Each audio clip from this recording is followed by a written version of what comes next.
Makanya apa yang pertama harus dilakukan, khumul dulu. Ya. Begitu dia udah beli rebana, dia pakai baju biasa, dia tanya sama gurunya, ini saya udah beli guru, apa yang harus saya lakukan? Ketika dia tanya, faqala lahu ma naqulu fis suq, kalau katanya saya suruh ke pasar, saya udah beli nih rebana, saya suruh ngapain guru? Katanya. Masya Allah, orang udah pinter begitu. Kalau tanya hadis dia top, tanya Quran dia top, alim.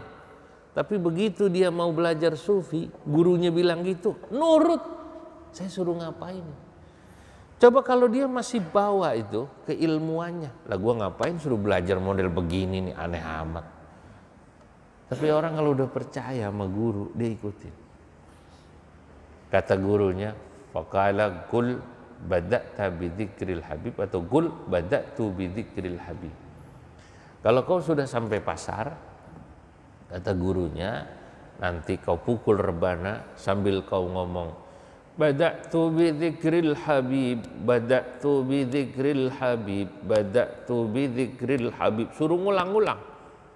Itu kalau diterjemahin, aku memulai dengan mengingat kekasihku, aku memulai dengan mengingat kekasihku. Di pasar gitu doang itu, nepokin rebana.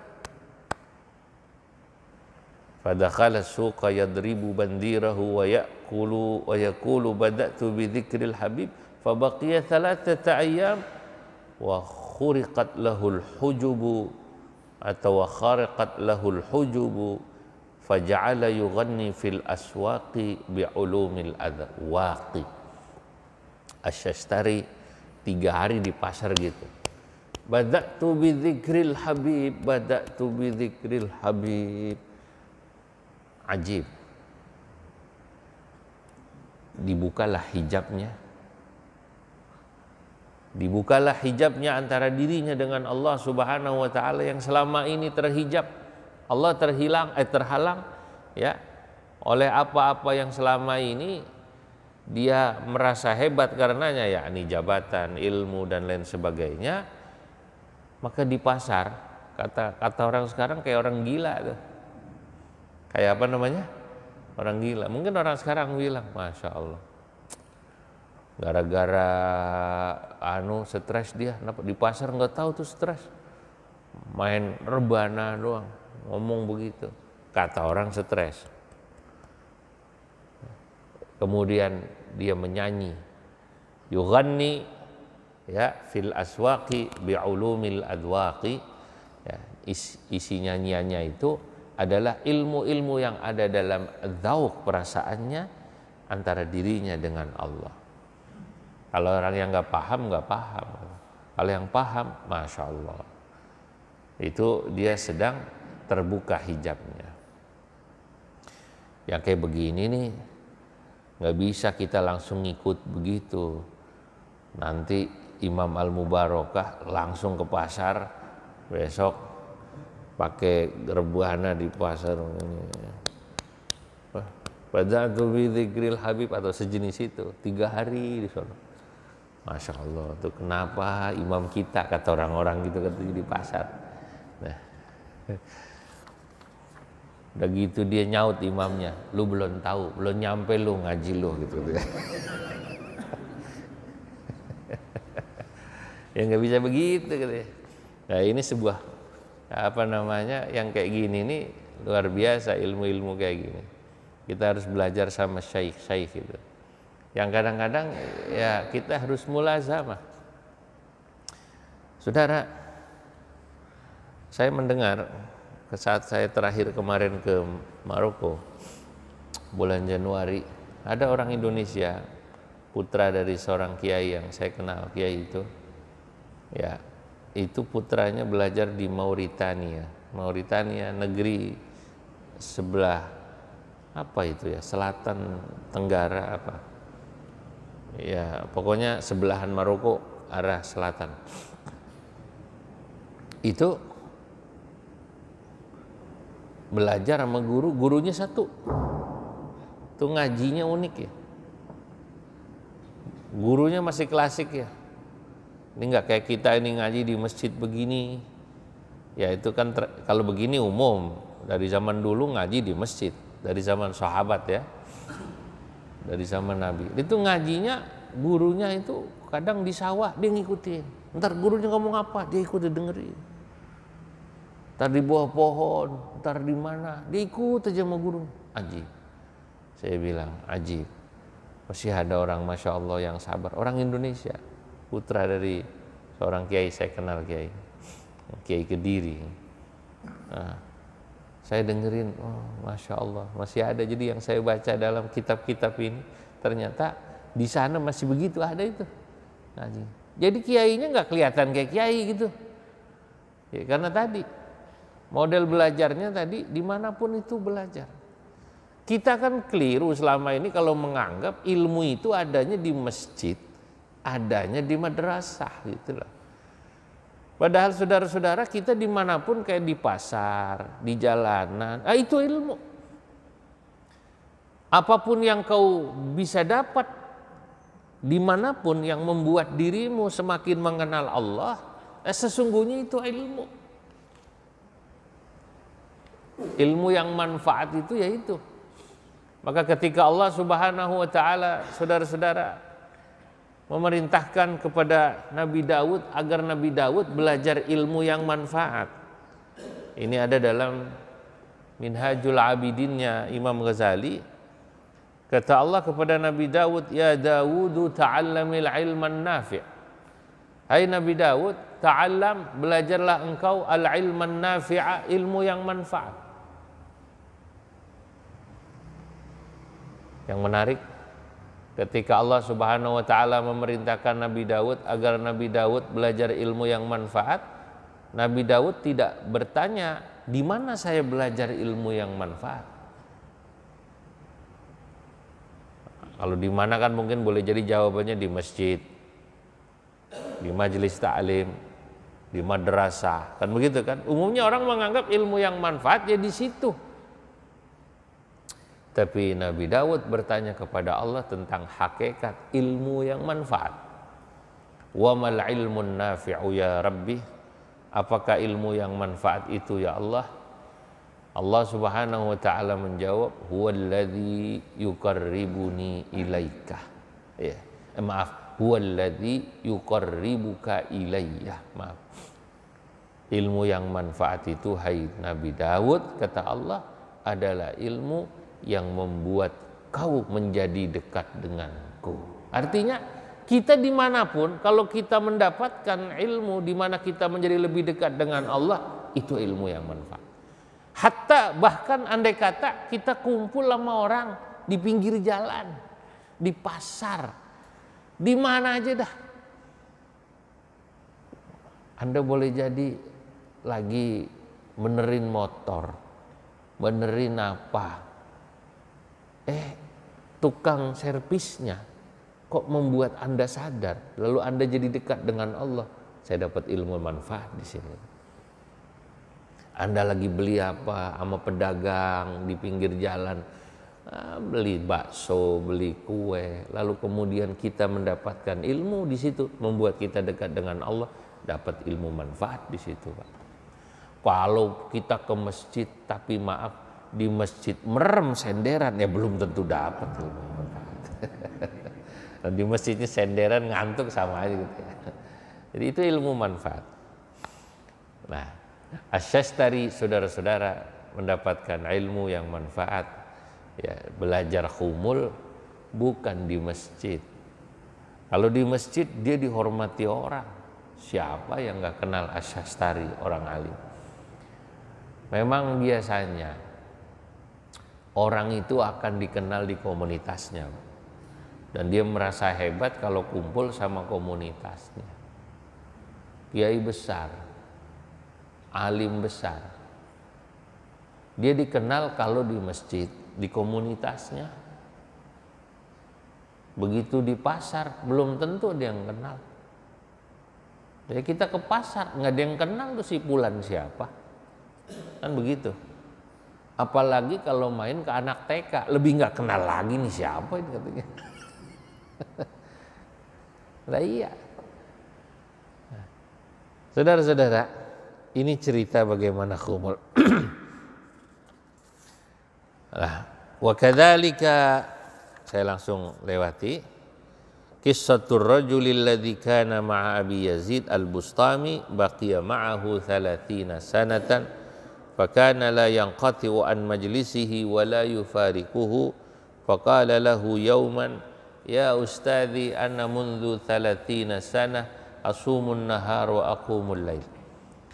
Begitu juga cerita seorang yang ngaji sama Syekh Abu Yazid Al-Bustami selama 30 tahun. Ngajinya 30 tahun. Gak pernah pisah sama Syekh Abu Yazid Al-Bustami. Di mana ada majelisnya dia pasti hadir. Ngaji dia pasti ngaji. Satu saat muridnya ini ngomong, "Wahai guru,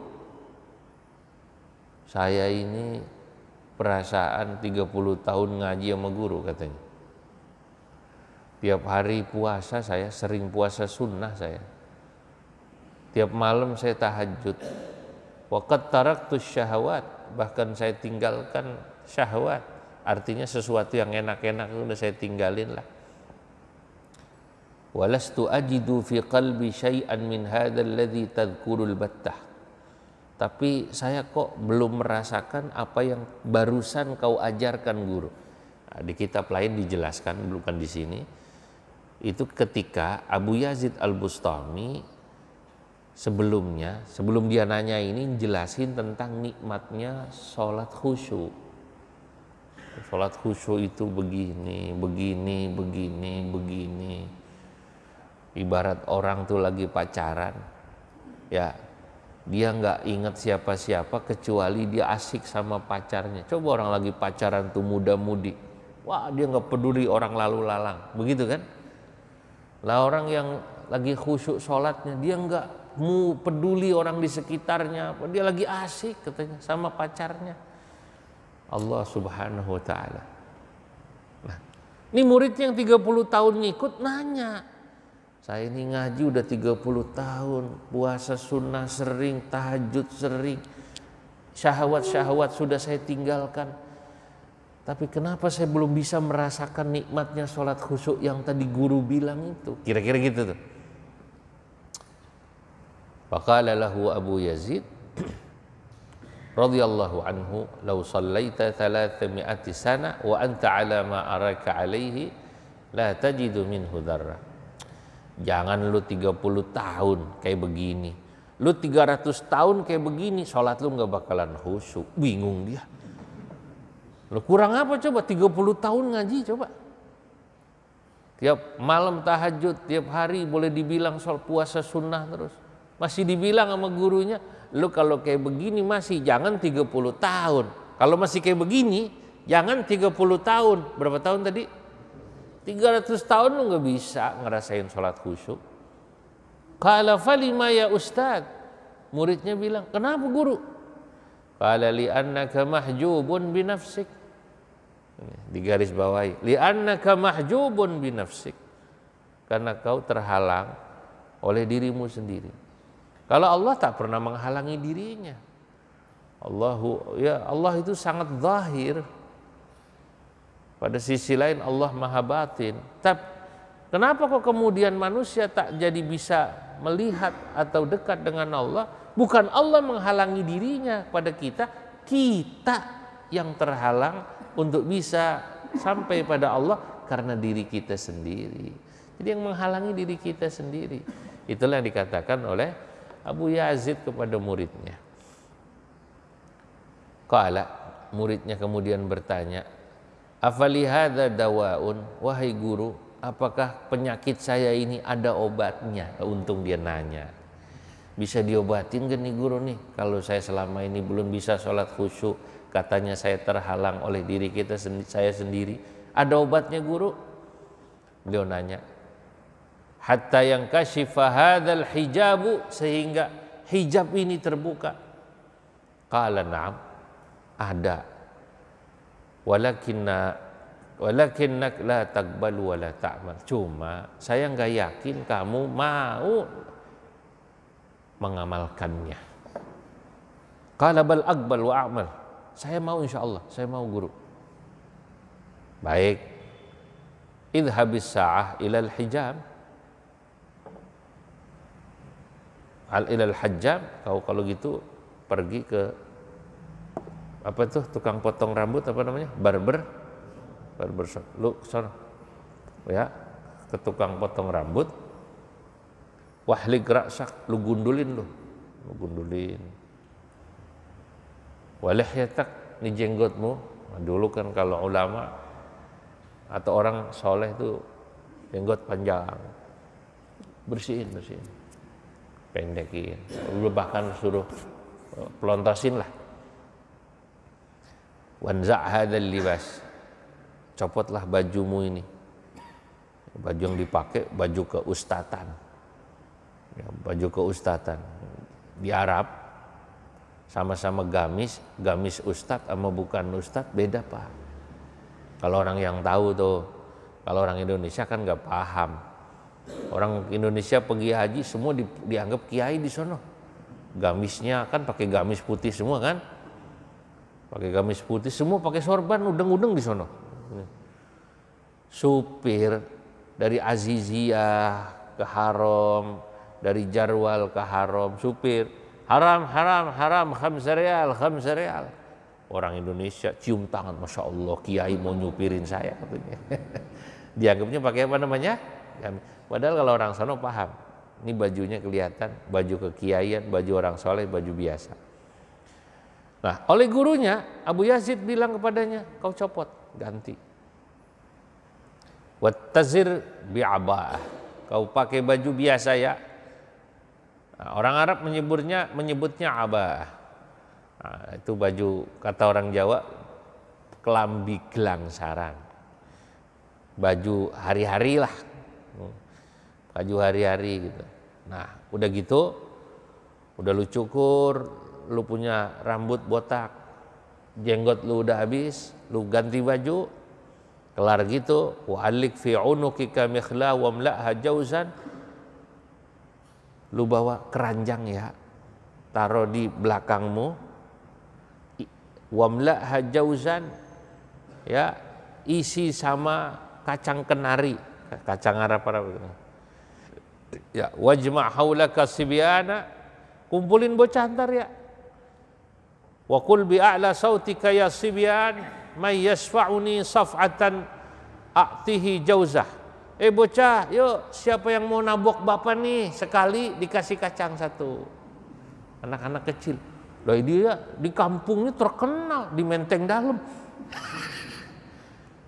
Wah, dia terkenal ustadz, kiai, suruh gundulin begitu. Bocah, yuk siapa yang mau nabok bapak nih, kasih permen, kasih kacang. Kalau sekarang bilang permen gitu ya.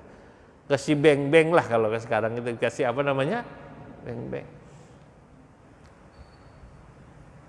Wadakhil suqaka alladhi tu'azzamu fihi, pergilah kau ke tempat-tempat di mana kau biasa dihormati, kata gurunya, kata Abu Yazid, ke pasar di mana yang orang kenal kamu lah, kamu selama ini dihormati, kamu tetap begini, botak, nggak pakai sorban, pakai baju biasa, ini lu habis, jenggotmu pakai begini, ya.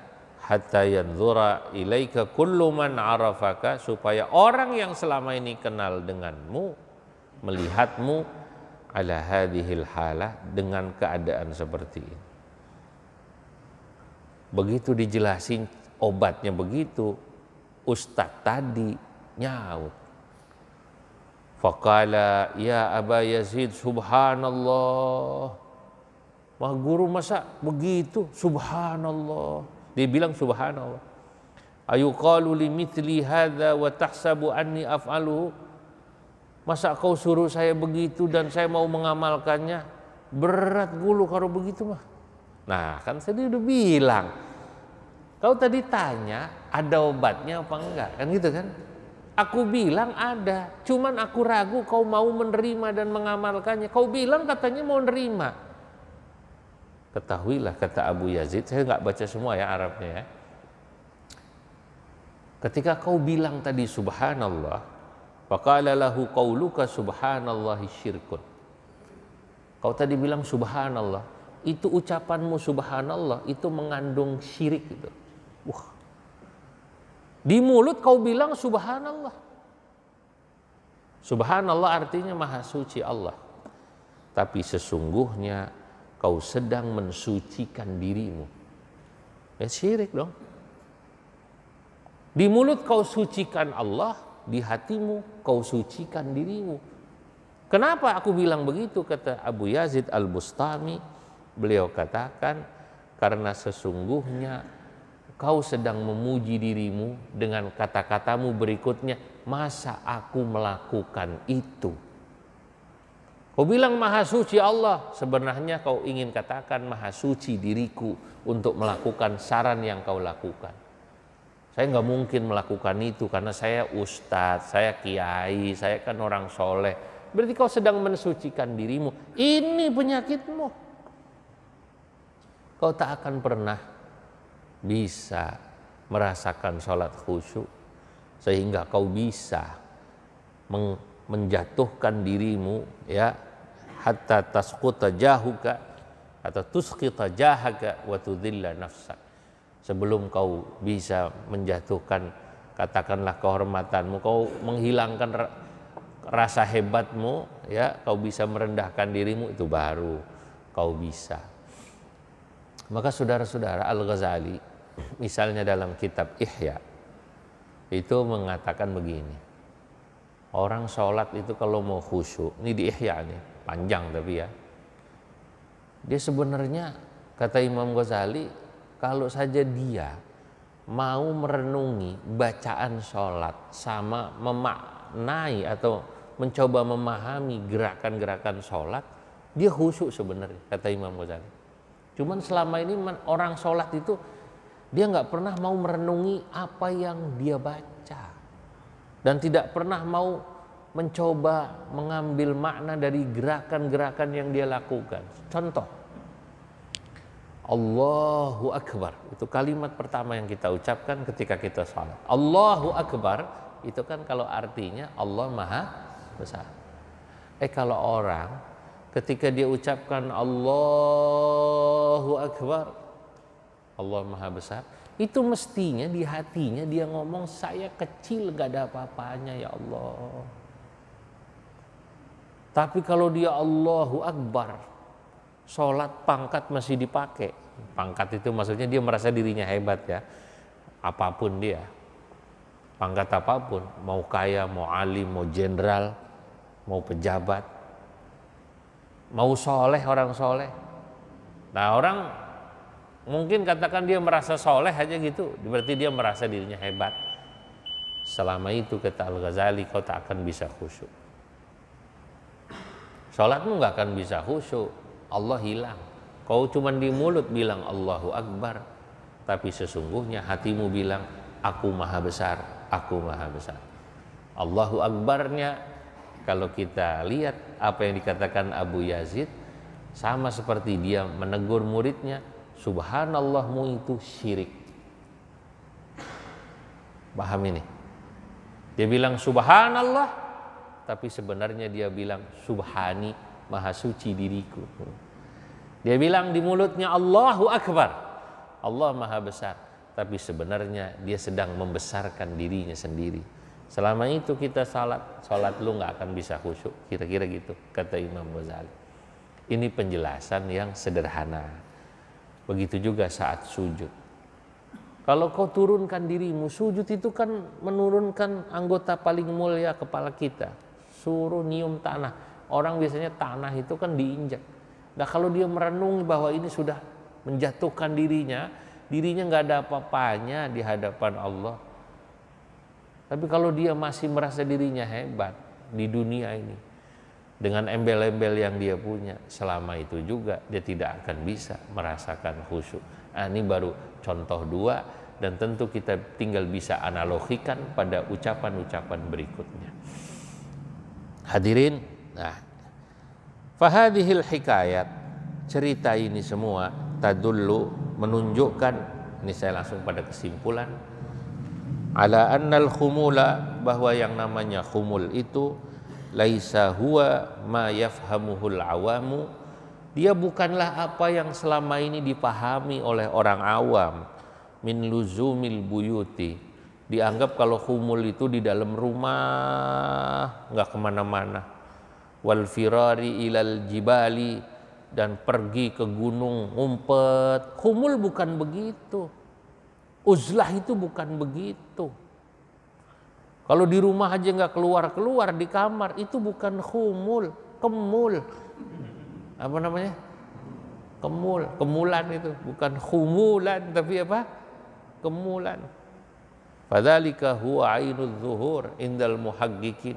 Justru ketika orang di rumah terus megang tasbih, tapi di luar dia senang dipuji. Bang, orang pada ngomong katanya, abang katanya Masya Allah di rumah tiap hari wiridan. Ya emang gue lagi lakon-lakon, begitu katanya. Gue lagi ngerjain, ya biarin aja. Orang-orang pada ngalem, alhamdulillah. Ya itu sih bukan khumul. Rupanya dia melakukan itu senang juga dipuji. Orang pada ngomongin apa sama gua? Orang pada ngomongin apa sama gua? Wah begitu. Nah berarti dia bukan khumul. Fadzalika huwa ainudz zuhur. Bukan itu khumul. Wa innamal khumulu. Khumul itu saudara-saudara hakikatnya huwa kama qala Asy-Syaikh Zarruq, sebagaimana Syekh Zarruq mengatakan tahaqqukun nafsi biwasfihal adna. Ketika seseorang sudah bisa meyakinkan, bukan cuma merasakan, meyakinkan bahwa dirinya rendah, dirinya hina, bukan siapa-siapa saya ini, bukan siapa-siapa jabatan saya, ya karena dikasih sama Allah, besok diambil. Saya sekarang rajin ibadah karena Allah alhamdulillah memberikan hidayah. Kalau Allah mencabut hidayah nggak ada artinya. Rabbana la tuzigh qulubana ba'da idh hadaitana wa hab lana min ladunka rahmah innaka antal wahhab. Orang-orang soleh, kiai-kiai, orang ahli ibadah, dia kalau baca ayat ini nangis. Dia tahu bahwa dirinya bukan siapa-siapa. Dia alim, dia pinter, dia soleh. Karena Allah kasih hidayah. Kalau Allah cabut hidayah, nggak ada artinya manusia. Nah orang kalau sudah merasakan dan sadar dirinya hina, bukan siapa-siapa, udah bisa begitu, itulah khumul. Nah, inilah saudara-saudara. Wa qala Syekh Zarruq fi qawaidihi, dan terakhir saya ingin tutup supaya jangan salah ya memahami. Syekh Zarruq dalam kaidah-kaidah yang beliau sampaikan mengatakan qaidatu hukmil fikhi amun fil umum. Kaidah yang dibuat oleh ahli fikih itu berlaku umum. Di anna maksudahu iqamatu rasmiddin wa raf'i manarihi wa idhari kalimati. Karena hukum fikih itu memang dibuat salah satu tujuannya agar ya rasmuddin, katakanlah rasem itu kalau diartikan secara harfiah tulisan, kalau diartikan di sini ya agama itu supaya terlihat. Ahli fikih Pak nggak salah ngajarin sholat jamaah ke masjid pakai baju yang rapi, yang bersih, ahli fikih, supaya syiar Islam kelihatan. Nggak salah kalau nanti misalnya ada ahli fikih ngajarin kita sholat ke masjid pakai baju yang bagus, yang rapi, yang bersih, nggak salah.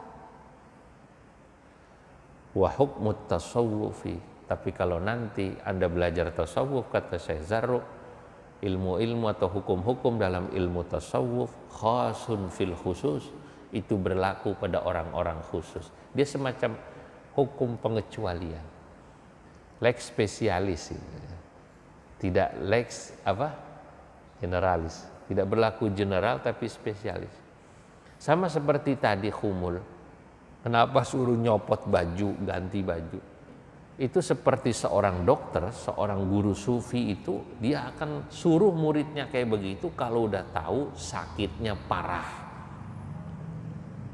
Kalau sakitnya nggak parah, guru sufi nggak nyuruh kayak gitu. copot bajumu, ini bajumu, karena gurunya tahu. Nah, oleh karenanya, saudara-saudara, li'annahu muamalatun bainal 'abdi wa rabbih, karena itu yang namanya bab tasawuf itu adalah muamalah hati seorang hamba dengan Allah Tuhannya. Mohon maaf, kalau Anda mungkin pernah dengar di YouTube ada seorang ustadz dalam ceramahnya pada saat ditanya, Pak Ustadz, itu ada orang tahlilan katanya, bahkan zikiran sebuah thariqah khusus, masa tahlil sambil begini-begini, ya Allah, gitu pernah lihat ya? Lalu kemudian ustadznya di situ bilang, misalnya itu salah, dia pakai ukuran-ukuran fikih, ya nggak salah dia ngomong kayak gitu, karena dia sedang menjelaskan fikih secara umum. Atau ya Nabi nggak ngajarin gitu, ya betul secara umum. Tapi ya kalau ustadznya dia belajar tasawuf, boleh jadi murid yang bertanya dipanggil khusus atau dijelaskan sesudahnya bahwa tapi dalam kondisi-kondisi tertentu itu boleh terjadi. Paham nggak gitu kira-kira? Nah, itu namanya dalam kondisi-kondisi tertentu. Itu kalau dalam bahasa usul fikih, kharijun anil asli, berlaku tidak dalam keadaan normal. Tidak dalam keadaan normal. Ahli tasawuf kalau dia normal ya diajarinya normal, Pak. Tapi dalam kondisi-kondisi tidak normal berlakulah tadi itu yang suruh botakin. Itu karena gurunya tahu udah parah nih muridnya gitu loh. Mungkin kalau dia nggak parah nggak suruh botakin rambut. Paham nggak kira-kira itu? Jadi jangan kemudian bapak-bapak ini salah paham nih. Kalau gitu kita jenggot besok abisin semua ini katanya. Bukan begitu. Itu yang parah gitu loh, yang penyakitnya parah. Kalau normal ya caranya berbeda masing-masing. Wallahu a'lam bishawab. Semoga manfaat. Bismillahirrahmanirrahim. Allahumma anfa'na bima 'allamtana wa 'allimna ma yanfa'una wa zidna ilman wa yaqina wa sallallahu ala sayyidina Muhammad wa ala alihi wa sahbihi wa sallam walhamdulillah rabbil alamin.